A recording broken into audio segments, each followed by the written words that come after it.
Mengapa Muhaimin mau bergabung dengan Anies Baswedan? Ini dua kelompok yang segmennya berbeda dan bisa saling antagonistis ketika itu coba dikawinkan secara paksa.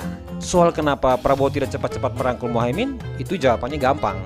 Karena surveinya Muhaimin itu kecil sekali. Nah, makanya menjadi aneh Anies dengan elektabilitasnya rendah, tapi justru mengambil wakil presiden yang elektabilitasnya juga tidak sampai 5%. Bersama saya di Sudut Pandang Beta.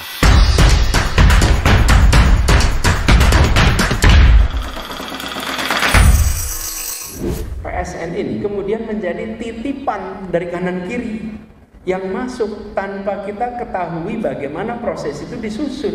Ada tidak sesuatu yang benar yang keluar dari mulutnya Anies Baswedan? Barusan saja Anies ini kembali sebarkan sebuah berita bohong atau hoax. Dia mengatakan bahwa ada titipan kanan kiri di proyek strategi nasional. Serentak, omongan ngaco itu dibantah langsung oleh berbagai pihak, termasuk juga dibantah oleh Presiden Jokowi. Beliau justru mempertanyakan perihal titipan itu. Bahkan, beliau juga menantang supaya Anies mau buka-bukaan data soal tuduhannya itu. Tapi waktu ditantang buka data, Anies malah senyum-senyum gak jelas. Tidak ada jawaban apa-apa. Ini bukti kalau Anies itu cuma membual dan omong kosong saja.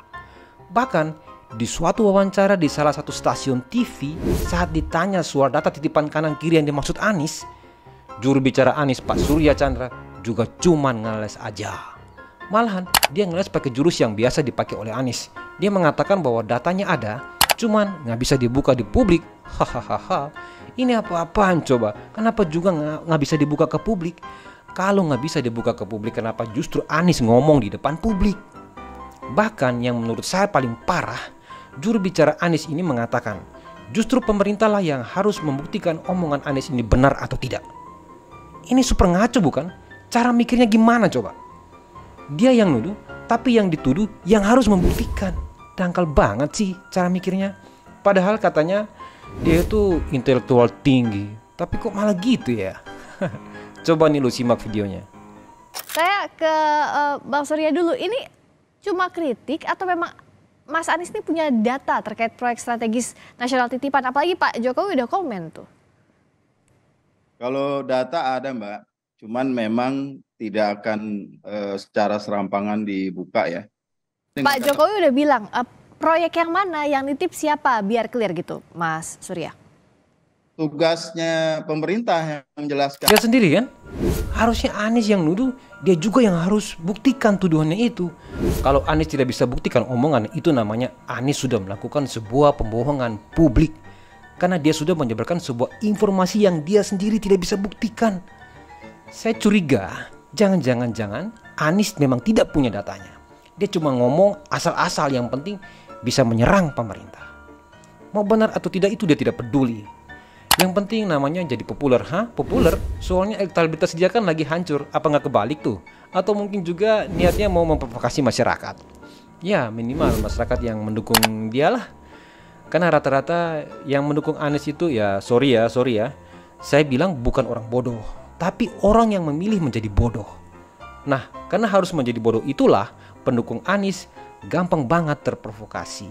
Mau dibilang bodoh ya juga tidak juga ya, karena ada beberapa profesor juga yang bergabung di situ. Tapi anehnya mau sepintar apapun orang itu, tapi kalau sudah bergabung dengan Anies ya mendadak jadi bodoh. Contohnya saja tuh, sudah lama ya namanya Profesor Musni Umar. Bisa-bisanya seorang profesor kok nyebar foto hoax soal Anies lagi naik haji yang dikawal sama tentara kerajaan Arab. Ya kan? Padahal itu adalah fotonya Pak Jokowi yang naik haji. Cuman ada yang edit saja mukanya Pak Jokowi diganti dengan mukanya Anies. Saya menduga-duga ini mungkin ada niatan Anies untuk mengganggu proyek strategis nasional. Mungkin karena bosnya Surya Paloh tidak kebagian jatah. Itu jelas kan? Sebaran fitnah Anies ini menurut saya memang sudah masuk dalam kategori yang jahat. Anies ini menyerang Pak Jokowi bukan cuma sekali ini saja, dan tidak ada kapok-kapoknya. Padahal netizen sudah membongkar kengacuannya dia itu. Dulu dia pernah tuh membuat hoax soal panjang jalan zaman SBY dan zaman Pak Jokowi. Di situ dia kasih data ngaco dan akhirnya membuat dia dihajar oleh netizen. Apakah dia minta maaf? Jangan harap bro. Mengaku saja juga tidak, apalagi minta maaf. Memang tebal banget tuh mukanya itu orang tuh. Apalagi kali ini fitnah Anies ini soal titipan kanan kiri di proyek strategi nasional. Bukan hanya dikonter sama netizen saja, tapi juga dikonter sama Pak Ganjar Pranowo. Ini video. Ditunjuk saja proyek yang mana, yang titip siapa. Itu titipan kiri kanan itu siapa? Buka aja. Dugaan saya. Pak Anies yang bilang waktu itu. Enggak, dugaan saya tidak ada yang bisa mengungkapkan data itu. Kalau ada dibuka, jadi tidak menimbulkan spekulasi. Sama seperti yang dikatakan Pak Jokowi, Mas Ganjar juga mempertanyakan dasar statement Anies.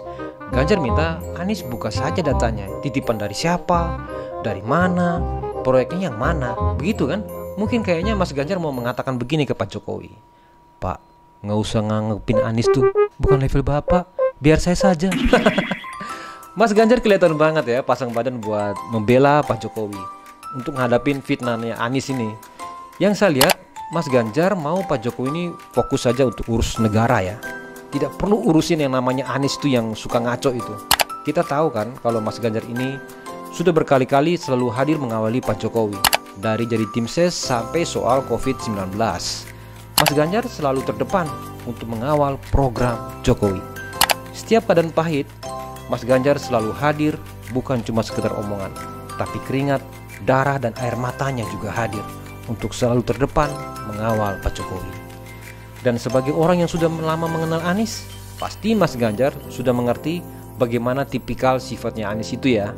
Anies itu ngomongnya selalu ngajakin adu gagasan, adu ide.